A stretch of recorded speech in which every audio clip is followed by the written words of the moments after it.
Ciao, I'm David and I work for Yes Milano. Welcome to our first tutorial. If you are arriving in Milano to work, to start up a business or to stay, today we'll talk about which documentation to pack before landing here and what you are expected to do on the administrative side. Let's go! Since the Roman Empire, passing through the Middle Age and the Spanish, French and Austrian domination, we have a tradition of administrative requirements and processes. However, having your ideas clear will improve your experience a lot. You can read our guide and watch our tutorials at all times, and in case you need further orientation, you can always reach out. Let's start with a difference on the administrative side if you are from the European Union or a non-European citizen. Italians living abroad or European citizens do not need a visa to enter Italy. You only need to bring with you a valid ID or a passport, the European health card. After you settle here, if you are going to work for a company or set up your business in Italy, you will enroll mandatorily in the national public health system. This means that a part of your taxes will go to pay Social Security.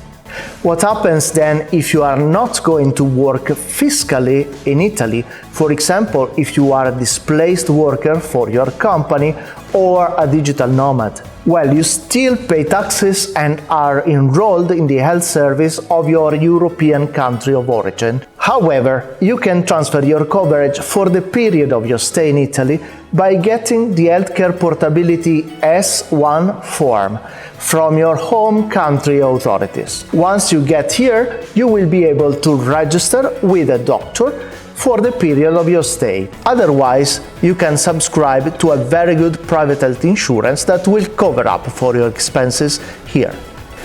If you are coming with your family, we also remind you to bring to Milano documentation such as the updated marriage certificate, all the birth certificates, and family composition certificates that you might be needing for future administrative processes like the residence registration.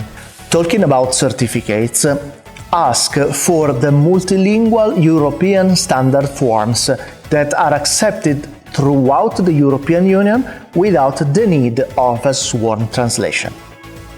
Should you come to Milano with your children, remember to obtain the birth certificates, but also the documentation that testify their educational level and the vaccination certificates for enrolling them to school. In Italy, mandatory school-going age is from 6 to 16 years old. We have a guide about schooling. Make sure you read it for all the documentation you need. And before you ask, we have also a guide about pet family members.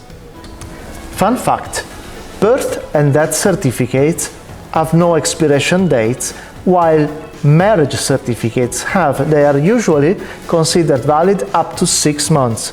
Some things in life can change. Last but not least, European citizens who wish to stay in Italy for more than 3 months are required to register with the local anagrafe, that is, the city registry. You will find a dedicated guide about residence registration on our website. Let's see now what non-European citizens should do before coming to Milano. First, you are likely to need a visa to enter and legally work or do business in Italy. Since the type of visa you need depends on your citizenship, place of residence and purpose of your stay in Milano, we recommend using the portal vistoperlitalia.esteri.it. This website offers precise and up-to-date case-by-case guidance on visa application procedures tailored to your specific situation. Let's see an example together. This is the website. There is an English version, an Arabic version, a Russian, and the Chinese version, as well as the Italian version. So here you can scroll down and select your nationality. Let's say I come from Algeria and I am residing in Algeria, and I want to stay more than 90 days for work, salaried employment, that means for work. I click here and I get the response. So you will need a visa, you will need the nulla osta, and the place where to apply is the Embassy of Italy in Algiers, and this is the visa agency that collects the application, the cost, and so on. Many work visas are subject to an annual cap set by the government through a decree known as Decreto Flussi. This decree sets a quota, so the number of workers per each economic sector that are allowed to enter the country each year.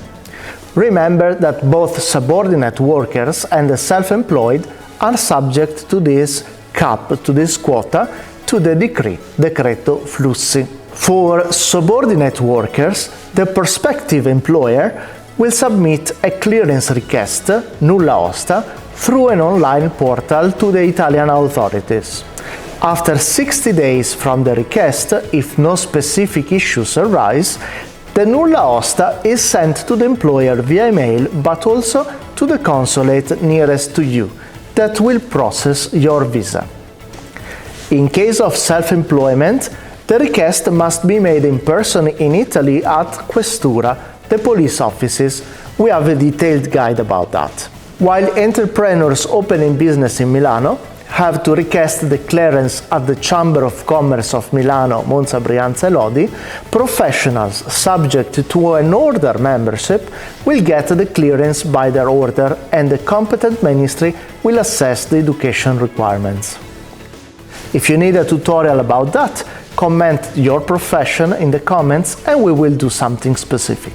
As already told to European citizens, we also remind non-European citizens, and maybe it's more important, to prepare and bring to Milano all documents that may be needed during the next administrative processes, such as marriage certificates, birth certificates, family composition, educational level of your children, and so on.